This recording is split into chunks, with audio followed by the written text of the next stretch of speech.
crime. The only thing to do in Grand Theft Auto Online is make money, which is fine, but it seems like every mission that pays well consists of a lot of travel time, which is fine, but heists for a long time were the fastest way to make a lot of money, which is fine, but we got the finance and felony update, the bikers update, gun running update, smugglers run update, doomsday heist, the deluxo, which is fine, but the after hours update is genius. This was the peak of GTA Online for me. But hey, if nothing I've said so far sounds all that compelling to you, and you just want to play with the toys in the sandbox and forget about all that gameplay nonsense, then all you gotta do is put the money in the bag!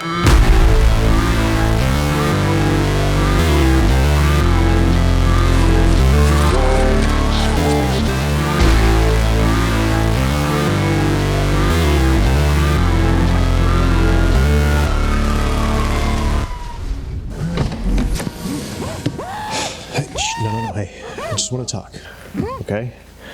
So let's talk. I only didn't bring this up last time because this is something that really chaps my balls and I didn't want to breeze through it. But it's time we address the Rockstar logo-shaped elephant in the room that's been staring at my wallet and drooling all over the floor. Shark cards. I hate them. I hate microtransactions in games on principle. There's a case to be made for them in free-to-play games, I guess, but it still bothers me for some reason. And I found that reason in my research for this video. The Diamond Casino, a location that's been hiding under our noses for years, finally opening its doors to the public with an offer of lavish new VIP penthouses, new story missions, more vehicles, gambling, unlockable items, purchasable decorations for your room, gambling, eventually an in-depth heist that lets you choose from multiple different setups and finales, actual gambling, a purchasable arcade, a daily random rewards wheel, real gambling with IRL money. I can't stress this enough. Most of what was offered was pretty neat. The arcade business was really cool, but consider how GTA Online makes Rockstar money. It wasn't through retail product sales. Oh, nay. Around the time of the Diamond Casino Resort release date, GTA 5 had made over $3 billion. At least 1/6 of that, which is $500 million, came from shark card transactions. The annual revenue of the casino near my hometown in 2022 was $14 million. Even if you account for GTA Online's full 10-year run, that's about $50 million a year. The real-life casino brought in 35% of that. And that's only what GTA was up to at its halfway point in its life cycle. GTA Online opened a casino that lets you gamble with fake money that can be purchased with real money. Kinda like how you pay real money for chips and can gamble with your fake money that represents real money. The only difference here is you can't cash out of the Diamond Casino. The house wins again and again and again. We're the only winners. The players don't stand a chance. Honestly, I don't really enjoy gambling anyway, and couple that with the fact that all of this in-game money I had to come by honestly through hours of playing and grinding, which made throwing it away an unattractive prospect. That said, I admire the layout of the casino and the design of the environment. It feels like a casino that pulls in $50 million a year. Because it is! The missions and heists were also fine. I thought the whole choose-your-own approach angle was neat, but the missions were reskins of previous missions or minigames, and the finale was unkind to groups of less than 4 players. For how much time me and my friends sunk into setting the thing up, it took us 2 days just to pull off the heist because of network issues not allowing us to open the vault door, or glitching out and trapping us in the vault as the clock ticked down to 0, or getting to the exit doors and not being able to leave the casino. Won't open because it's a security door! But eventually, we got it to work, and our hamstrung final take was just soul-crushingly meager. To Rockstar's credit, they took the idea of a single-point business management and applied it to the arcade business as well, and included a way to launch several of the sourcing missions straight from the same computer console, so that was neat. I never used it.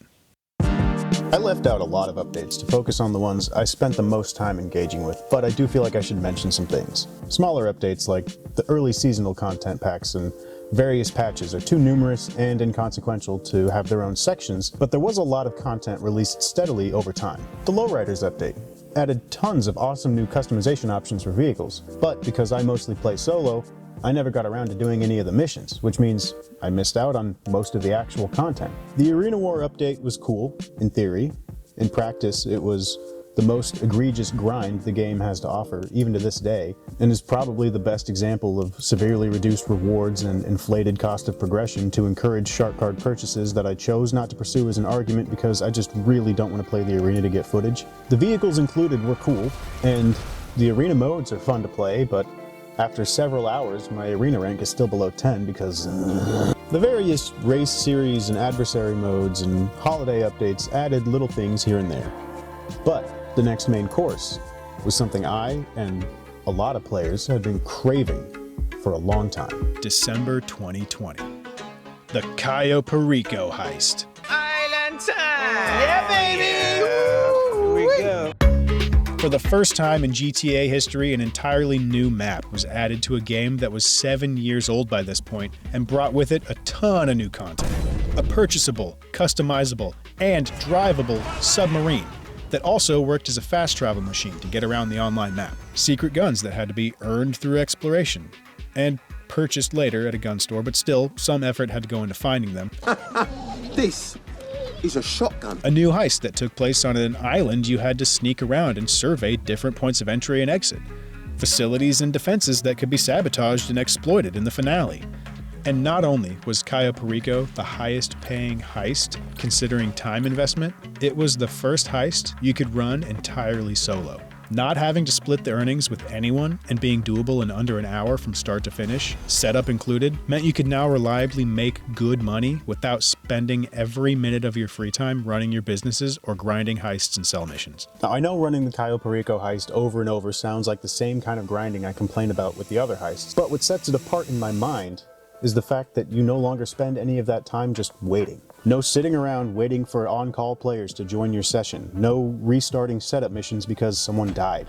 Grind isn't inherently a bad thing if the experience is somewhat enjoyable. You could change which setup missions you do based on what equipment you want to take with you. Hell, you could even change everything about how you handle the finale, from your point of entry to the time of day, even how well equipped the guards will be. This kept things interesting on subsequent replays, but even doing the bare minimum meant you still made more money than any previous heist in like half the time. And Rockstar still had some goodwill to show. Come on up. We got something for you. The Los Santos Tuners update in 2021 seemed like a no-brainer, and I'm still surprised it took so long to come out. This update introduced car meets, something that players have been organizing on their own for years, and should have officially been added a lot sooner in my opinion. Retro street racers and JDM-style cars, the likes of which you'd find in some of your favorite automotive-centric entertainment from a bygone era. A purchasable mechanic shop where you could tune up customers' cars and deliver them for a decent cash reward. And, most importantly, an excuse to finally collect all the Fast and Furious references and put them under one roof, because gasoline smells so good. Oh, Christ, that's good stuff. That's high test. The missions related to the garage business were pretty cool too. They functioned like self-contained 2 or 3 mission-long heists that refreshed after about a day in game. On top of that, the new underground street racing activity had its own progression system with unique rewards like liveries and clothing items for you to unlock, as well as brand new modifications to apply to the fleet of new vehicles at its included mod shop. The progression system was slightly better than the Arena War system, and personally I liked the rewards of the Tuners update a lot more. And as it stands, this is everything I wanted GTA Online to be, and more. Flaws and all, it was an enjoyable period of time. Until Drug Wars and Mercenaries dropped. The way of the future. The way of the future. But Uncle Dog!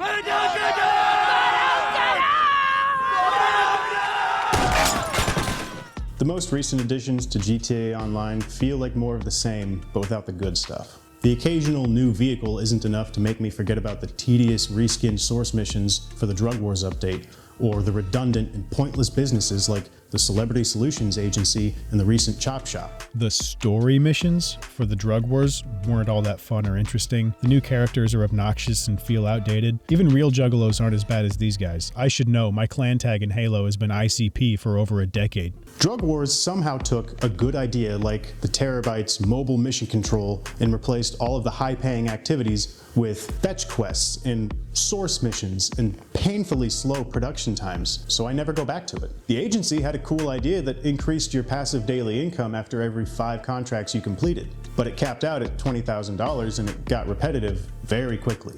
So I never go back to it. The Mercenaries update added a new short storyline that you unlock by completing a series of contract missions based out of the Avenger aircraft. And for what it was, I liked the contract missions.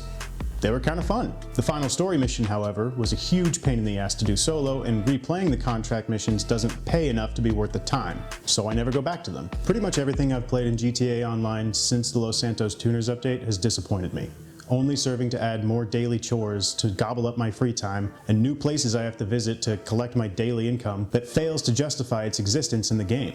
Speaking of failure to justify existence, Rockstar, or maybe Take-Two Interactive, has gone and done what we gamers call a no-no. If you've played GTA Online since day one, like I have, the introduction of GTA Plus is a contender for the hardest slap in the face you've ever received from a parasocial partner. Nearly a decade into its lifespan, after making $6 billion, a subscription service is unceremoniously dropped on our heads like a rocket from an Oppressor Mark II. This subscription service offers things like exclusive liveries for certain cars, some newer cars just given away for free after $5 monthly subscription fee for a 10-year-old game, and access to the new Vinewood Club Garage.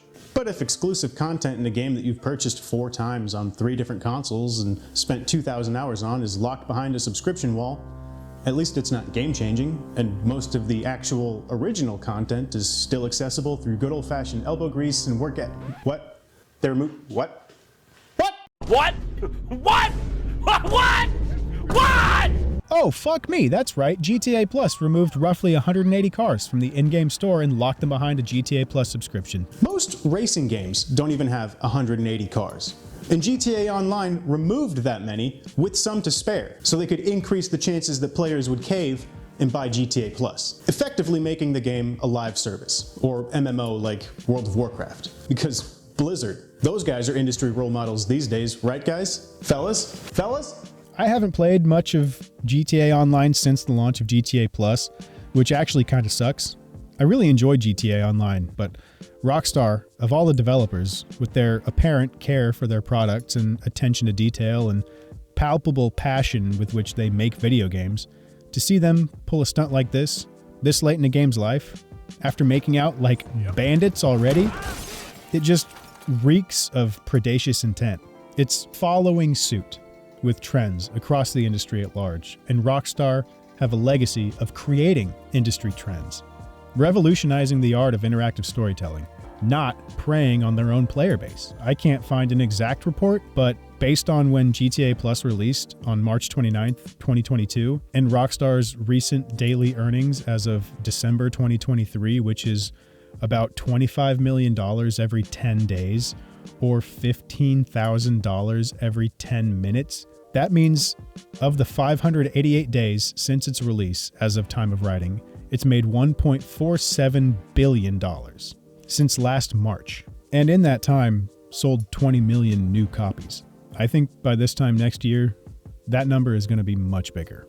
GTA 4 released in 2007. As of today, its total revenue is $2 billion. 25 million copies sold, and it was just a game on a disc. No storefront, no subscriptions, $2 billion. GTA 5 has sold 185 million copies and makes $2 billion about every 18 months. When I first had the idea to talk about GTA Online, I was coming from a much more positive place. I really wanted to sing the praises of Rockstar and what they've done to continue support for the game, regularly adding new things to do and reasons to return to Los Santos, which is still true. The amount of stuff in this game is insane, but when you actually engage with it, it rarely goes beneath the surface. And when it does, it's just more of the same. I'm not even saying that's objectively a bad thing, it's just not fulfilling. And it makes the issues the game has harder to ignore the longer you're involved. The rewards for activities have steadily gone down while the price of everything new has skyrocketed. Every time a new optimal method to earn money is discovered, Rockstar patches it out of existence or nerfs it so heavily that you just end up going back to whatever you're doing before. Which means as more content is added, the gameplay loop never changes. Movement controls are terrible. First-person mode is better for almost everything except aiming, which on console feels 20 years behind the curve. Interaction animations are time-wasting nightmares to sit through, but as bad as it is, there's still something about the sandbox that just grabs me. The game is a vibe. Everyone remembers those late nights in the early days when you just cruise around the city with the radio on and actually follow the traffic laws, and that still feels just as good as I remember. Put the game in fidelity mode, turn off all the HUD elements in the display settings menu, silence notifications, and put on the Midnight's Horror Show EP, and just drive around. Tell me that doesn't make you feel like a real human being. This game, to me, isn't just about the gameplay or the materialism, it's about the vibes. The feeling of not just moving through this world, but immersing yourself in it. The reason people remember Vice City so fondly isn't because it had the most responsive controls and deep gameplay mechanics. It had a soundtrack that probably got your mom pregnant, and an aesthetic that is shockingly unexplored by video games. It had vibes. San Andreas wasn't some groundbreaking RPG, but it still has one of the best sandboxes of any video game on the market. And GTA Online has some of the best elements from both of those games, but as much as I try to ignore everything else, it's impossible not to feel exploited at every turn. You want to talk about ludonarrative dissonance? The game that heavily satirizes vapid materialism in a capitalist modern society is the highest grossing entertainment product in history because it very successfully capitalizes on vapid materialism. It works on me too. I'm not immune to the allure of owning my very own supersonic stealth fighter jet, but now I have to put up with my time being intentionally wasted because I haven't given up enough of my own money. I've been playing since day one, and now if I don't fork over some cash every single month, there's some content that's just never going to be available to me. And there's not one piece of GTA Plus content that I can't live without, but it does feel like my support and time investment means nothing. I paid full price for GTA 5 on the Xbox 360, twice on the Xbox One, and again on the Series X. I even bought a $5 shark card once. I know, I feel terrible about it too, but clearly I loved something about this game at some point. Grand Theft Auto as a series has influenced me so much over the years. My taste in music, movies, even my art style is borderline plagiarism. And it's almost embarrassing to identify so closely with something that views me like an ATM. I still love the vibes. There's nothing quite like Grand Theft Auto. Copycats have tried, and every one of them has either failed or become something else entirely. Looking forward to GTA 6, I still get the fluttering in my heart, but there's a bad taste in my mouth. It wouldn't even take much to fix the online experience for GTA 6, but I got about 9 billion reasons why I think they won't.